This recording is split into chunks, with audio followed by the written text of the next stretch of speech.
Gideon, in the book of Judges, Gideon and the 300 that were with him came into the outside of the camp at the beginning of the middle watch. And they had but newly set the watch, and they blew the trumpets and brake the pitchers that were in their hands. And the 3 companies blew the trumpets and brake the pitchers, and held the lamps in their left hands, and the trumpets in their right hands, to blow withal. And they cried the sword of the Lord and of Gideon. And they stood every man in his place round about the camp. There's 300 guys around the enemy camp, blowing trumpets, shining lights. Make noise and shine the light. That's all you got to do. And the host ran and cried and fled, and the 300 blew the trumpets, and the Lord set every man's sword against his fellow. Here's this monster army down there, and 300 men just made a lot of noise and shined the light, and they all started fighting each other, and Gideon's men just stood back and let them fight, duke it out. If you can get your enemy to start fighting each other, infighting, the battle's easy, right? It's a great lesson to learn. In 1 Samuel chapter 17, Jonathan, Saul's son, climbed up upon his hands and upon his feet, and his armor-bearer after him, and they fell before Jonathan, and his armor-bearer slew after him. And the first slaughter which Jonathan and his armor-bearer made was about 20 men, within, as it were, an half an acre of land, which a yoke of oxen might plow. And there was a trembling in the host. There was a giant army had come to attack King Saul. And the spoilers, let's see, they trembled, and the earth quaked. It was a great trembling.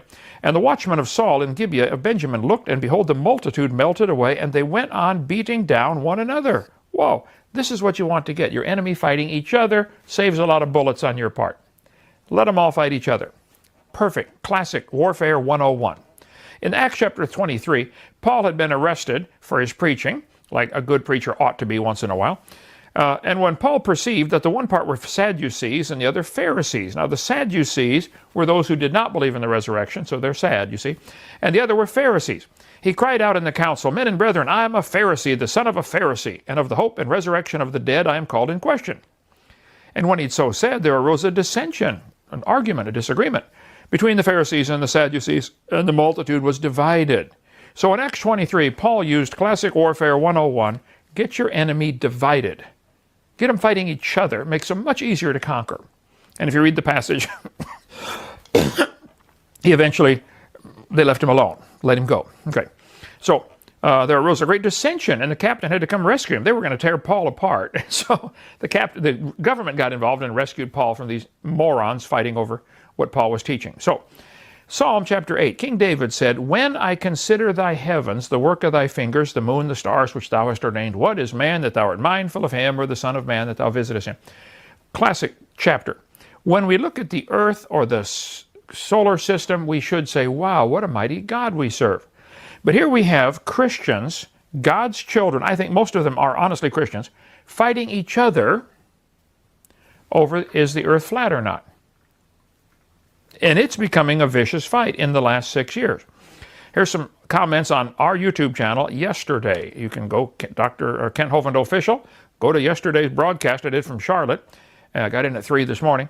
And Truth Faction writes, I love you, Doc, but the earth and the light came before the sun. The earth sits on a foundation.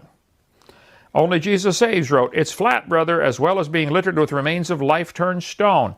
This is talking about the big monument, Devil's Tower in Wyoming, that is obviously the neck of a volcano that they're saying is a giant tree stump. That is dumb, not true. It is a volcano. It is not a giant tree stump. Now, there were giants in the earth, and there are some remains of awfully big giants. Is that Joe Taylor book here? Yeah, this is classic. Giants Against Evolution, $39. You get it straight from Joe Taylor, mountblanco.com.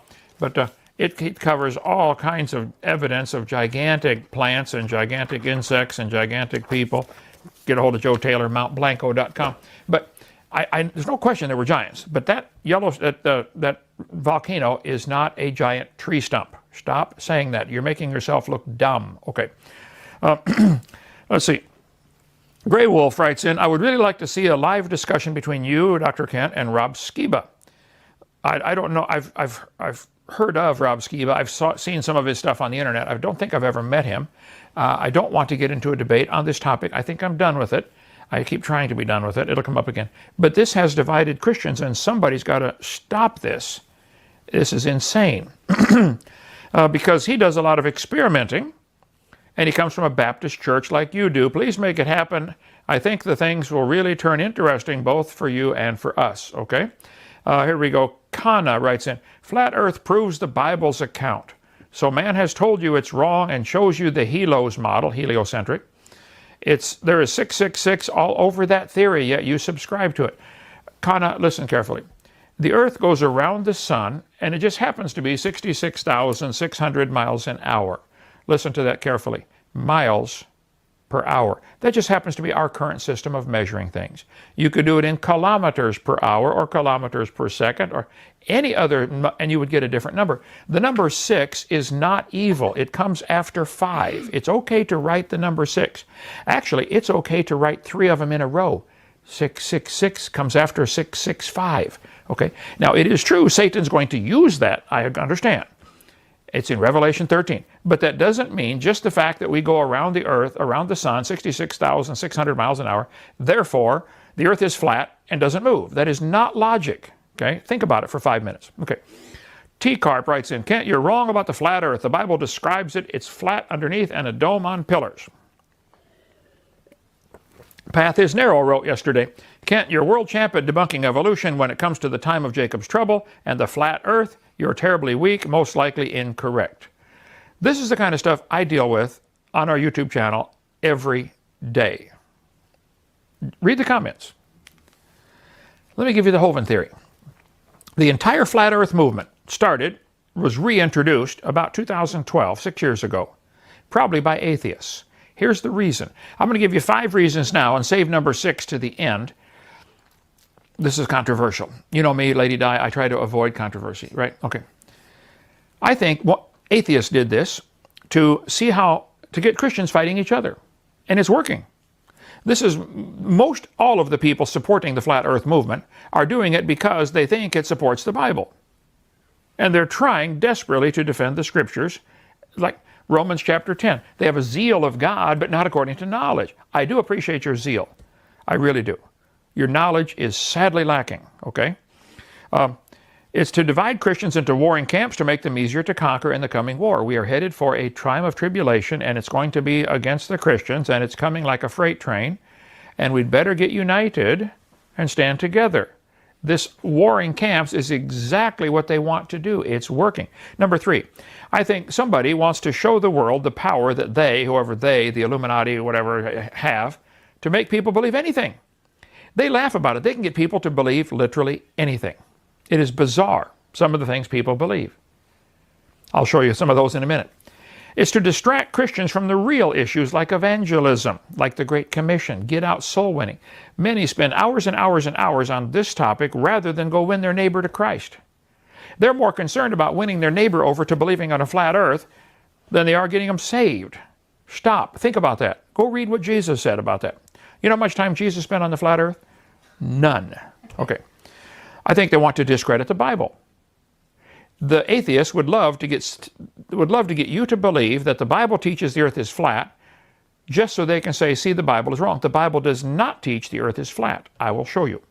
But if they can get people believing, wow, the Bible teaches flat earth, that whole book must be stupid. That's what they're trying to do. Okay, let me start by saying I greatly appreciate the zeal and the dedication of the flat earthers. Boy, they are dedicated. They haunt my channel. And their desire to defend God's word. I think that's noteworthy. I think that's wonderful. But you're wrong, okay?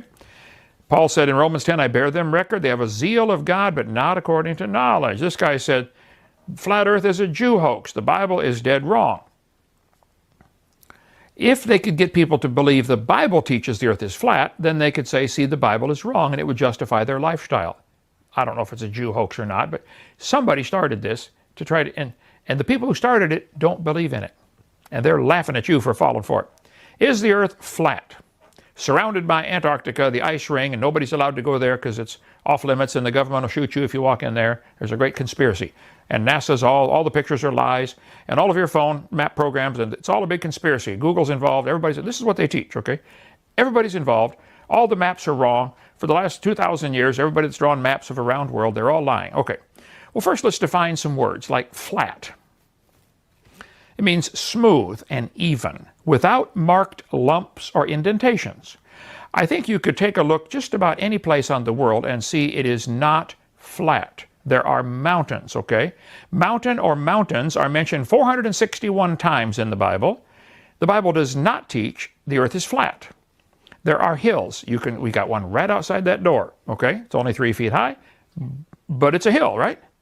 The earth is not flat. Valley or valleys are mentioned 181 times in the Bible. The Bible does not teach the earth is flat. See, guys, you cannot have a valley if the earth is flat. You cannot have a hill. Hill or hills, or the word, when we tried the word up, it crashed the computer. It said there's too many of those, okay? So hill, hills, or down are mentioned 1,255 times in the Bible. If you have a hill, it's not flat. Think about that for 20 minutes. Go ask your mother to explain it, okay?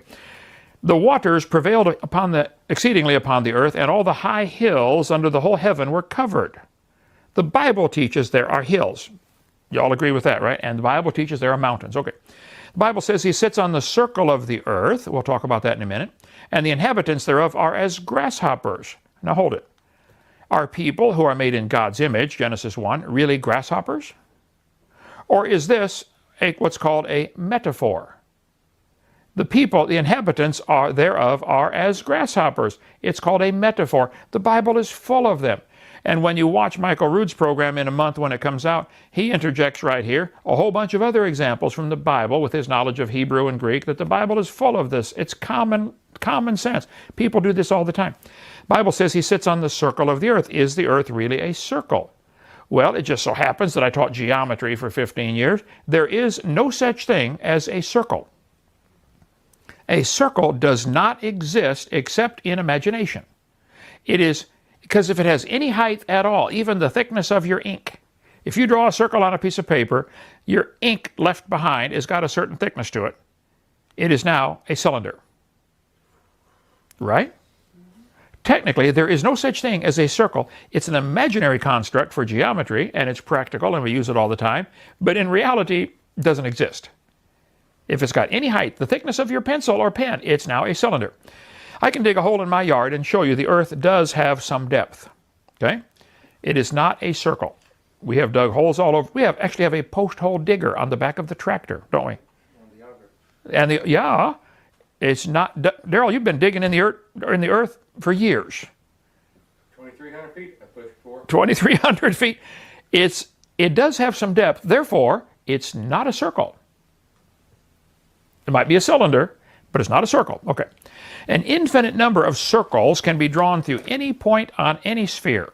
I could pick a spot right here and draw circles this way, bigger ones, bigger ones, bigger ones. I could draw around this way. I could go this way, this way, this way. I could draw an infinite number of circles through any one point on a sphere.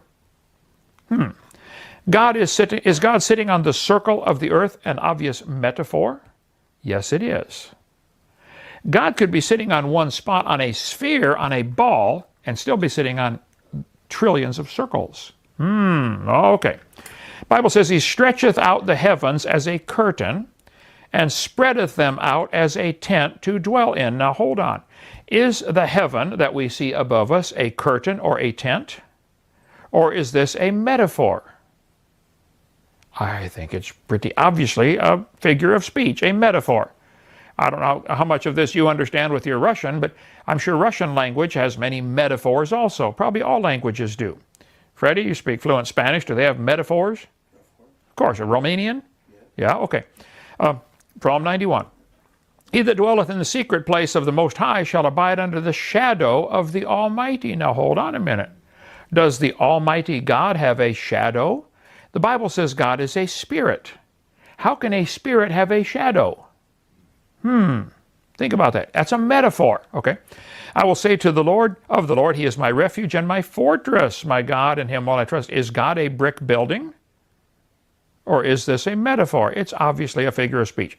He shall cover thee with his feathers, and under his wing shalt thou trust. His truth shall be thy shield and buckler. Is God a chicken? Does he have wings? Or is this a metaphor? Think about it. Thou hast lifted up thyself, God in whose, he's talking about Belshazzar, the wicked king in Babylon, the God in whose hand thy breath is. Does God actually hold his breath and have to say, here's another one, here's another one, Is God holding, this is a metaphor, to hold his breath in your hand. Daniel's saying, God can shut off your air anytime he wants. But God has other things to do than sit around and hand everybody a breath every time they need one, okay? He just made the whole world covered with air, and you can breathe it anytime you want. Oh, man, okay. After these things, I saw 4 angels standing on the 4 corners of the earth, beholding the 4 winds of the earth. Does the earth have 4 corners? How can a circle have 4 corners? So don't tell me the Bible teaches the earth is flat. It does not teach the earth is flat. Well, the 4 winds, the wind should not blow. The only shape I'm aware of that has 4 corners is a tetrahedron. That has 4 corners, okay? Tetrahedron. Is the earth a tetrahedron? Is the earth, where'd my cube earth go? I guess Nick took it in to do some video editing. Okay. It can't be a square either, because a square has 4 corners, but a square also does not exist. It's imaginary. If the square has any depth at all, it's now a prism. So it can't be a square or a circle. Okay. What's this about the 4 winds? Now hold it. The Bible talks about the south wind, the north wind, the changing winds, the whirlwind, the east wind, the west wind. There are winds that blow every possible direction you can think of. Northeast, southeast, northwest. The wind blows up sometimes, straight up. Sometimes the wind blows straight down. There are more than 4 winds, so it's an obvious metaphor to say the 4 winds, or they came from the 4 corners of the earth. It's a metaphor. The Bible says the world is established, that it cannot be moved. The flat earthers, like some of the comments I got yesterday, the earth is solid, it can't move. This is ludicrous. Is the earth really flat and unmovable? Well, let's see. The earth shook and trembled in 2 Samuel chapter 22. Apparently it moved. The earth shook and trembled. The foundations of the hills moved and were shaken. Oh, it moved again. Psalm 18, Psalm 99. Let the earth be moved. Okay. Isaiah 24. The earth is moved exceedingly. The earth shall reel to and fro like a drunkard. Apparently the earth can be moved. So the idea that the earth is spinning and going around the sun does not contradict Scripture. It's an obvious metaphor. It is so big and so heavy that you and I probably can't do much to change it and move it. It's plenty massive. Okay. The noise of the taking of Babylon, the earth is moved. Okay, so the earth is movable. Is the earth flat? Well, let's look at the science. The Bible does not teach it's flat and unmovable. Okay? Half of the earth is lit up and half of it is dark all the time. I have people all over the world that are friends of mine. I could call somebody right now. I could call AJ in India. I would predict probably the sun is coming up over there about now. I don't know what time zone he's in. I could find out here. Just about the opposite of us in India. We could call him right now. I got his number in my phone. He called me today. I would say, AJ, what's it doing? He said, well, it's morning time over here. We're getting up. Well, it's getting dark here. How could the earth be half lit and half dark all the time? I have been to, 37 countries, all 50 states. We have time zones. I think most people agree the earth is dark half the time and light half the time. Does the sun have a skirt on it? Is it a flashlight going around? I mean, if indeed the earth is flat and the sun is going in a circle like you guys claim, everybody would see it all the time. You can't have nighttime with your flat earth. It can't happen. Now, they will have an answer to all of these objections. This is what I got such a kick out of this. It is what's I call a redneck answer. I will show you redneck fixes. How many have seen those things? Honey, I fixed it. Have you seen that? I'll show you some. The answers they give are redneck answers, redneck fixes. All right, I'll show you. There is a phenomenon on Earth called the Coriolis effect. A Frenchman named Gustave something or other Coriolis discovered back in the early 1800s that the swirling patterns of the air and of the water can be studied and mapped. Why does the Earth have swirling patterns?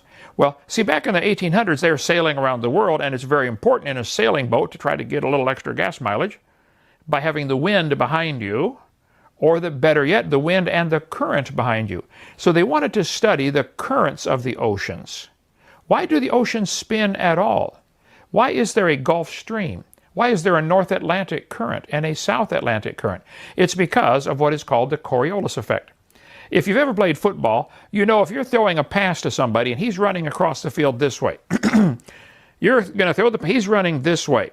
The quarterback has to do all kinds of mathematics in his head without thinking. How far is he away? How fast can I throw it? Where is he going to be when the ball gets there? You don't want to throw it at him. You want to throw it where he's going to be. Snipers, long-range snipers have to watch this carefully. They got to really be genius at mathematics, because if you're shooting north or south, if you're moving at 1,000 miles an hour at the equator and your target is moving only 900 miles an hour, because he's further north, and they do move different speeds because of the circle getting smaller, he has to figure out where to shoot based on, is he shooting east, west, north, south, what angle? There's a whole lot of mathematics to a long-range shot.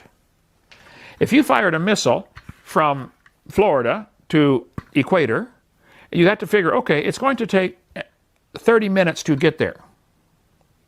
In 30 minutes, this has moved. So just like throwing the football, leading the person, you'd have to lead the target. If you're south, if you're shooting north, you have to shoot behind the target, and your bullet will catch up to it, or the missile. There's a whole lot of mathematics to shooting north or south long distances because of the Coriolis effect. Simple mathematics 101. So the Gulf Stream in the Gulf of Mexico swirls. Then it comes out and makes a giant swirl in the North Atlantic Ocean. You say, who cares? Well, this happened down in Pensacola. It just so happens there's an obvious sign of the Gulf Stream moving stuff. This is Pensacola Harbor. There's the city of Pensacola, where I lived for 30 years. There is a beach sticking way out here called Gulf Breeze. You've been there. There's another peninsula way out here where they have Fort Pickens and a beautiful beach for like 12 miles of white sand, okay? Why are these peninsulas out here anyway? What happened? What would form a long, skinny beach peninsula? Well, part of it is the waves coming in from the Gulf. That has a habit of knocking sand off and dragging it out and dropping it a certain distance out.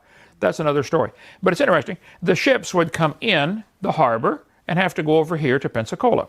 If you look at the Escambia River where it came down, this island is growing longer. In the last 150 years, it's grown 1 mile. I'll show you. You do the math, you say, hold it. This peninsula cannot be millions of years old. It can only be a few thousand years old. I think after Noah's flood, the Escambia River came straight out here, and gradually, because of the Gulf Stream, it is picking up sand over here, dropping it over here, and making this peninsula get longer. I'll show you. Before the Civil War, there were 3 forts built to protect Pensacola Harbor. There was Fort Pickens, Fort McRae, and Fort Barrancas. Now, back in those days, they wanted to protect, enemy ship comes in, they want to shoot them. But their cannons didn't go very far. They're shooting a big steel ball. Fort Pickens could only reach that far, so they could just sail around it. So Fort McRae has what's called overlapping range. Somebody can hit it. And then Fort Barrancas has another overlapping range. So they built these 3 forts to protect the harbor. They could have done it with 1 if they had cannons would shoot far enough, but they didn't. So that's what they did with 3 forts to protect the harbor. Now, the Gulf Stream is going this way, swirling clockwise north of the equator. What happens is it's picking up sand over here and dropping it over here. Sand is picked up from this side, dropped over here on this side. This peninsula is growing longer, this one's growing shorter. Fort McRae, built 140 years ago, has nearly disappeared. It's almost gone. It's washed into the Gulf. Fort Pickens is now a mile away from the water. That peninsula has grown a full mile just in 140 years since the Civil War. The harbor has shifted over about a mile. Why? Because of the Gulf Stream. Why is there a Gulf Stream? Because the world is spinning. If the world were not spinning, there would not be a Gulf Stream current. Here is the peninsula. There is Fort Pickens, right there, today. Why is it a mile away from the water? Wouldn't it be smart if your cannon can only shoot about a mile anyway? Wouldn't it be smart to build as close as you could to the beach? If you're trying to keep, shoot ships, hello, build as close as you can. Fort Barrancas today is nearly gone. Fort McRae is nearly gone. You can go tour Fort Barrancas if you want. There's what's left of Fort McRae. It's washing into the harbor because the harbor is moving. You go down and see it. Now, water north of the equator swirls counterclockwise. South of the equator, it swirls clockwise. I'll show you. Here's a video experiment. They put a sink right on top of the equator. This is in Ecuador. Anybody can go down there. They drew a line on the concrete right there behind the person. This is the equator. They're going to pour water in the sink and let it drain on the equator. Now watch. Ready? Okay. Look yourself. 1, 2, 3. Now look at the lips. Choose straight down. Straight down. Okay. Vortex. Now let's pick up the sink. Now let's go south. Go south of the equator. 15 feet.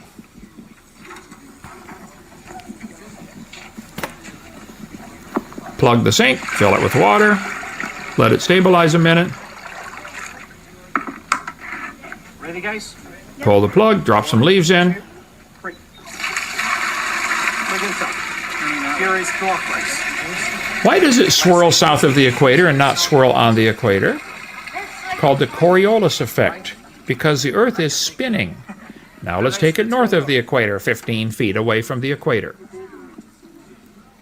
You can Google, I forget the name of this thing, but just Google, does water swirl north or south of the equator? It comes up, there's a bunch of video clips of this kind of stuff. Okay, we're going to fill the sink with water. It's going to swirl the other direction. I promise you. Pull the plug, drop in the leaves, and it swirls counterclockwise north of the equator. Your toilet will do the same thing, maybe. There are other factors involved with the toilet because it's so small. The difference in the speed of the spinning of the Earth over 6 inches may not be great enough to see this. Plus, it may be designed where the water coming out of the tank goes down through the jets and already starts a swirl. If you eliminated all of those factors, it would swirl one way north of the equator and the other way south of the equator. There are things that can influence a small thing like a toilet or a sink, but with still water, it'll do that. Now, there are several well-studied things that happen to light traveling over water or through different temperatures of air. If the water is warm and the air is cold, the warm water will heat up a layer of air and you can get a layer of hot air trapped under the cold air. It can't find a way to escape. Normally hot air rises, cold air sinks, but if the whole thing is that way, it has to find a way to escape, and until then, you get a phenomena called inversion, or lensing, or mirages can happen. Which one is the ship? Mirages are well-studied phenomena. They happen because close to the surface, especially when it's really hot in the desert, people think they're seeing water. Oh, there's water. They're not seeing water. It's the hot air coming off the desert, and it's making layers in the air called inversion. So it is possible for you to see something that's actually 100 miles away, to think you see something 100 miles away when it's not there at all, called a mirage. How about, ever driven on the hot highways? It looks like there's water dancing out there. It's not, there's no water there. It's a mirage. It is possible with atmospheric lensing, with a curved Earth, to see over the horizon and see a city that is not visible. It is actually possible, because of atmospheric layers, to see the sun long after it's gone down, because the air bends the light. So the flat earthers will say, so on some days you can look out and see Chicago from 60 miles away. That is possible depending on the water temperature, the air temperature, and what kind of lensing. That's correct. It could happen. Why doesn't it happen every day, fellas? Some days it happens, some days it doesn't. Here's a flat earther put this up. He said, atmospheric lensing bends light downward. The science is the same as that of a lens. They're trying to say, because you can't always see the bottom story. You look at a tall building across the water, most days the bottom few floors of the building are invisible. You only see the top part of the building, like this picture right here.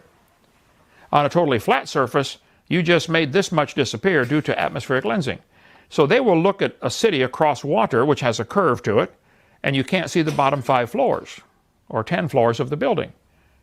And they'll say, well, yeah, that's because of atmospheric lensing. They'll try to use the phenomena that actually proves their theory wrong to prove it's right. This is one of their redneck fixes. I'll get into that in a minute, okay? Flat Earth, Ultimate Debunking, Obliteration, YouTube. There's a fabulous video out. It's only 15 minutes long, I think. It shows 10 simple ways, scientific ways to debunk the flat earth. That's the title of it. Go to YouTube, type in Flat Earth Ultimate Debunking Obliteration. Okay. Now, the earth is a ball. It has a radius. You can do all the math on this. It's not that complicated. A 6-foot man should see just under 3 miles to the horizon. The Golden Gate Bridge was built. The pillars, the support pillars, are about 3/4 of a mile apart. I think it's 4,000 feet. In 4,000 feet, both pillars are perpendicular to the earth, but they're 2 inches out of parallel. Why? Because the earth is round, okay? It is curved. They had to build them out of parallel. Now, it is possible for a 6-foot person to see another 6-foot person 6 miles away. They would see down to the surface of the earth and then see their head sticking up over there. You can go to Lake Pontchartrain in New Orleans. There's power lines going across that Lake Pontchartrain. You can see the curvature of the earth right there with those power lines. And it's not a mirage. It's not atmospheric lensing. The earth is curved, okay? In the northern hemisphere, you see certain star patterns and constellations. They're different from what you see in the southern hemisphere. If the earth was flat, everybody in the world could see the North Star. Why can't people south of the equator see the North Star? Why can't they see the Big Dipper? Well, they can see part of it. That's why Alaska is the land of the Big Dipper. They use that as the... Alaska's the land of the... You were up in Alaska for... When you walk out, the Big Dipper is literally right in your face. Right in your face. Right there. The whole constellation is, which it is not here. It's not here. If you take pictures, time-lapse photography of the stars, you'll see them moving, appear to be moving, around a spot called the North Star. If you go further north, that spot moves higher and higher. Alaska is latitude, let's see, 60, you were up about... Arctic Circle, right on the Arctic Circle. So you're 23 degrees off the, okay. North Fairbanks, right on, literally on the Arctic Circle. So the North Star, if you get on the North Pole, the North Star is above you up here. Where we are, we have to see the North Star about this angle. How can that be if the earth is flat? How could the constellations be different? They have a redneck answer for it, okay? You can make a pendulum. I've done this before. We need to get one of these Dinosaur Adventureland. You get a big heavy weight like a bowling ball, let it swing back and forth like a pendulum. It will gradually start to turn. Now, a pendulum will not change its direction unless acted on by an outside force. So if you have a pendulum that is swinging, if you were on the North Pole swinging a pendulum from a helicopter, you would see the earth turn under your pendulum. If you're on the equator, you would not see it turn because it's going to be swinging and going to be following straight with you, okay? So on the equator, it won't work. It's called the Foucault pendulum. Any distance between the equator and the North Pole, you will get a different angle, which is measurable and actually predictable based on your latitude, okay? Many large museums, Smithsonian, etc., they have a Foucault pendulum with a big 2-ton ball swinging back and forth, and it gradually moves over and knocks the pins down. It's a clock. How many have seen those before? Using the pendulum as a clock. Why? It wouldn't work unless the earth were spinning. The earth is turning, okay? Flat earthers dismiss all the photographic evidence. I mean, there have been thousands of pictures taken from space showing the earth is round. It's curved. Okay. Now, they sent up a rocket called the Go Fast rocket. They went up, I think they said 73 miles, I believe. Some guys privately funded sent up a rocket and took a bunch of pictures. And they could see a little bit of curvature, and they said, well, that's because of the lenses on the camera. Well, guys, if the earth is indeed like they tell us, 8,000 miles in diameter, let's make 1 inch equal to 100 miles. We would have to make the earth about 7 feet across. If we made a 7-foot globe, that would be 1 inch is 100 miles. They went up 3/4 of an inch. If you were 3/4 of an inch above a 7-foot ball, you probably wouldn't see a lot of curve, would you? No. All the photographic evidence, here's Florida. There are tons of photographic evidence showing the earth is indeed a curve. They will dismiss this with their redneck answer. The shadow that the earth casts on the moon. If the moon gets between the sun and the earth, we have an eclipse where we can't, certain people, a little slice of the earth, cannot see the sun. It's not big enough to cover the whole Earth. The shadow of the moon is too small. Now, the shadow of the Earth is big enough to cover the whole moon, but the shadow of the moon is not big enough to cover the whole Earth. It actually makes two parts to the shadow, the really dark part and the umbra and the penumbra. Who cares? You can get into all that. But just last year, the dark shadow of the moon went clear across the United States, didn't it? This is predictable years ahead of time, exactly where it's going to fall, the shadow, because it's obvious the moon is round. It's obvious the sun is round. It's obvious all the other planets are round. It's also when the Earth makes a shadow on the moon, another eclipse, it lasts long enough that if the Earth were indeed a flat circle and the moon is moving, the shadow should be oval-shaped instead of round. We're getting a round shadow all the time. So the shadow on the Earth, of the Earth on the moon over long periods of time proves that the Earth is round and that it spins. Interesting. The Earth's shadow has a curve to it. That's because the Earth has a curve to it. Okay? Direct observation over many centuries has proven clearly that all of the planets and the sun spin.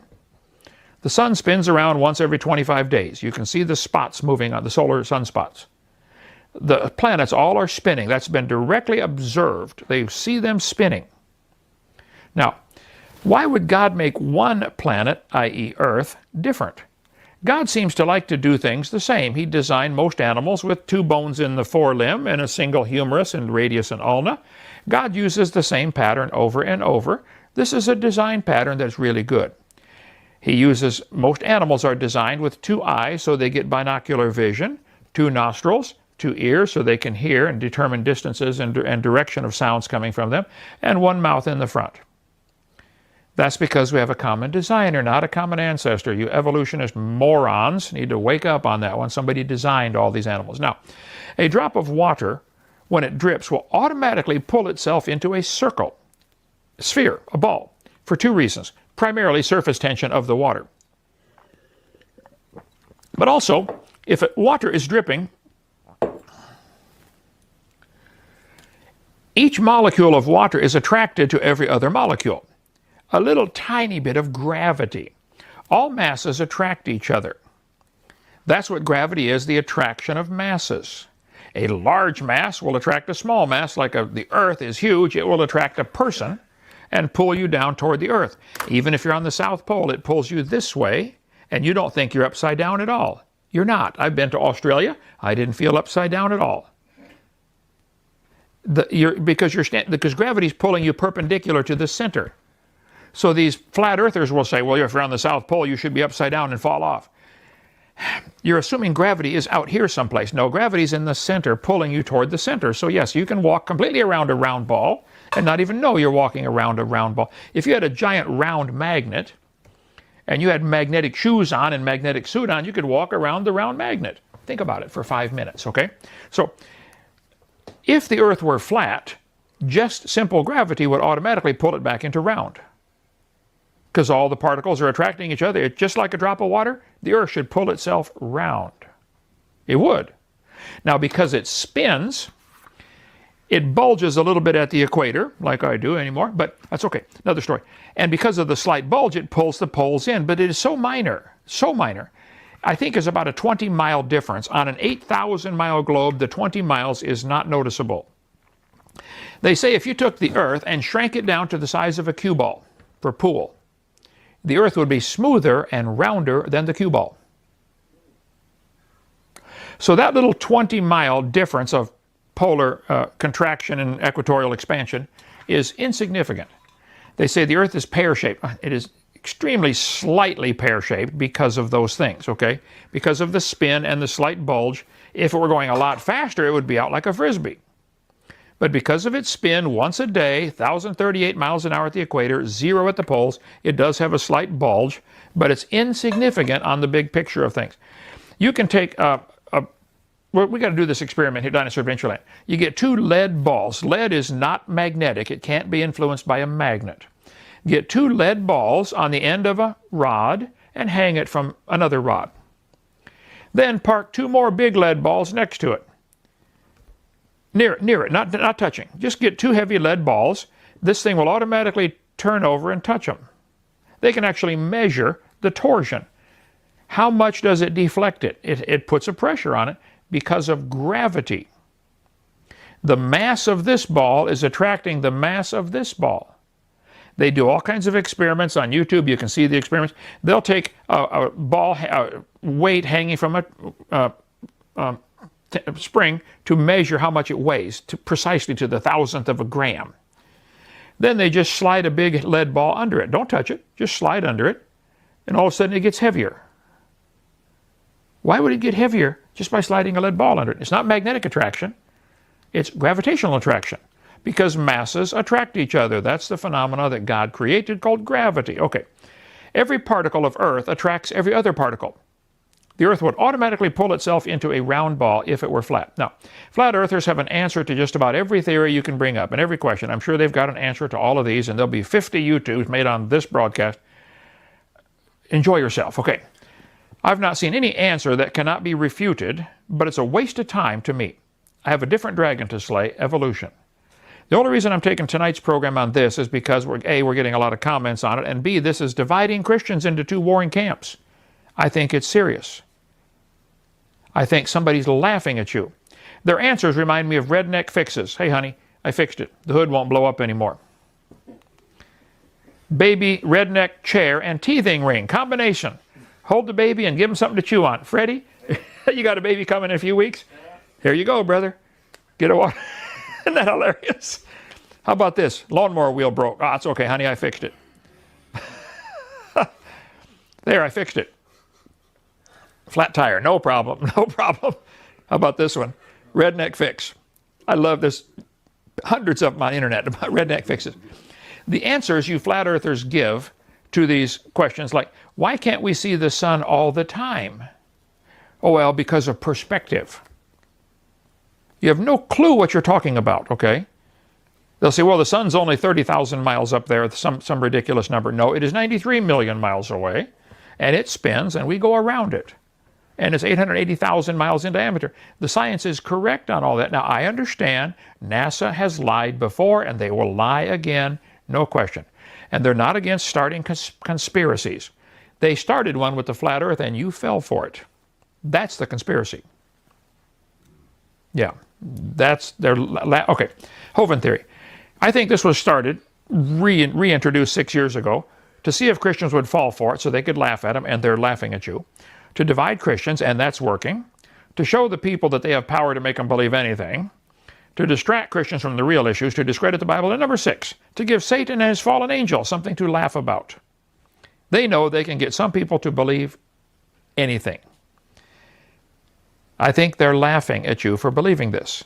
Millions of Christians are using the fish symbol, thinking this is a Christian symbol. You husbands and wives, get alone, get away from the children, and Google Egyptian fish god and see where that symbol came from. Stop using that, okay? They're laughing at you. There are over 1 billion Muslims now that the devil has got them thinking they are doing God's service by killing Christians. Don't they? They really believe that. Boy, if I kill a Christian, God's happy with me. The devil is laughing at you for falling for something so stupid. Many millions of people believe they evolved from an ape-like ancestor. You evolutionists who believe this is your grandpa, the devil is laughing at you. He's glad you believe it, and he really likes the fact that you're teaching it to other kids. But he's laughing at you but he knows it's not true. And he's laughing at you. Many millions of people believe the Big Bang, where nothing exploded and made everything. Think about that for 5 minutes. I've had them tell me in debates, they say, well, yeah, everything was squeezed into a dot smaller than a period on a page. You couldn't squeeze a gallon of milk into a dot smaller than a period on a page, let alone the whole universe. What is wrong with you? The devil is laughing at you for believing something so stupid. Wake up, man. Think about it, okay? There are 15 million Mormons believing that they will someday become God and have thousands of wives if they obey Joseph Smith. I had 2 of them come to my door when I first moved to Pensacola. They said, Mr. Hovind, we'd like to talk to you about the Lord. I said, that'd be great, fellas. Whose Lord would you like to talk about, yours or mine? They said, oh, we serve the same God. I said, oh, no, you got a very different God. I said, does your God have a body like mine? They said, yeah. I said, well, my Bible says God is a spirit. I said, does your God live on the planet Kolob? They said, yeah, he does. I said, does your God have thousands of wives? Does your God have normal sexual relations with those wives to produce spirit babies in heaven? They said, oh yeah, Book of Mormon right over there. There's another one right here. They said, oh yeah, he produces spirit babies in heaven. Now he does that in heaven with the same way human couples do it on earth. The human couple produces the body, and your God in heaven produces the spirit in the same way. Is that right? Oh yeah, yep, right. Normal sexual relations. Okay. I said, now if it's a good spirit baby up in heaven, it comes down and gets a white-skinned body, but if it's a bad spirit baby, it gets a black-skinned body. Is that what you guys believe? They were quiet for a minute. One of them looked at the other one. He said, well, you're not supposed to know that, but yeah, that is what we teach. And that is what you teach, okay? I said, now guys, there are 2 babies born on earth every second. 2 a second are born. That's not how many attempts are made. Trust me, there are many more than that. But 2 a second are born. And your God is producing a spirit baby in the same way for each one. I don't think you could last 5 seconds. 2 a second. He has got 15 million moron Mormons believing Joseph Smith. What a pervert that fellow was. Think about it, guys. And the devil is laughing at you for believing that idiot Joseph Smith. And you poor Mormons, you need to stop and think, man, have you analyzed what you really believe and thought about it? You have to have your holy underwear on or the devil can get you. They do. They wear holy underwear with a Masonic Lodge symbol over each nipple and on their thigh. You know I'm telling you the truth. The devil is having a heyday. He thinks this is hilarious. He's got 15 million people believing this. They're laughing. There are 8 million Jehovah's Witnesses believe they will inherit the kingdom if they work hard. Exactly what Cain did. God, look at my works, okay? The great dragon was cast out, that old serpent called the devil and Satan, which deceiveth the whole world. The devil has deceived so many people in so many ways. So many false religions out there. Which one's right? They're all teaching something else. Evolution's the biggest and dumbest religion I've ever heard of. And he's got how many millions believe that stuff? And push it. Is the earth flat? No. Now, lots of Kansas is flat. Lots of Nebraska is flat. A whole bunch of Texas is flat, okay? The Bonneville Salt Flats are flat. But no, the earth is round and it's a ball. A beach ball looks flat to an ant crawling on it. Doesn't it? And an ant compared to this beach ball, if you took a human compared to the size of the earth, the ant would be about 1 billion times too big. It'd be more like the fingernail on the ant, if they had fingernails, to be the size of the human on a beach ball that size. Of course it looks flat, okay? A basketball looks flat to the ant crawling it to. The curvature of the earth cannot be even visible until you get about 50 miles up. That's simple mathematics. The earth is a ball. It is 7,917.5 miles in diameter at the equator. It spins 1,038 miles an hour at the equator.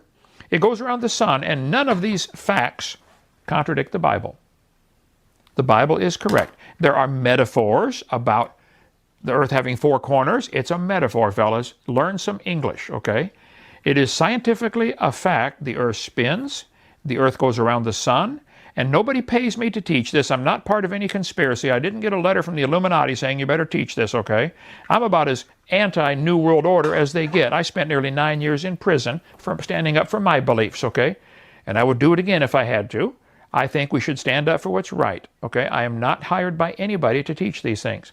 This is the science. Now, I think the earth can spin and go around the sun and still be the center of God's attention.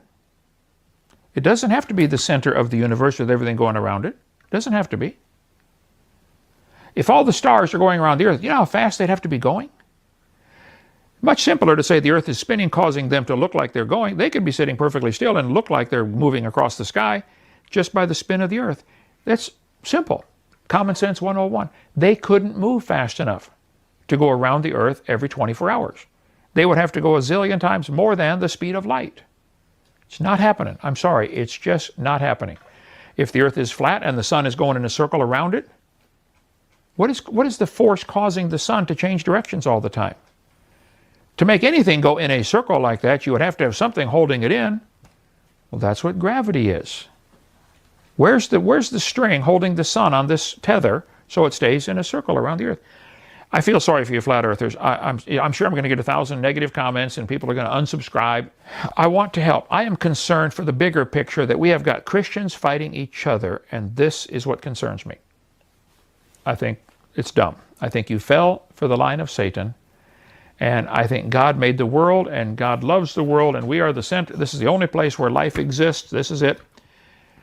And you need to be saved and born again to go to heaven.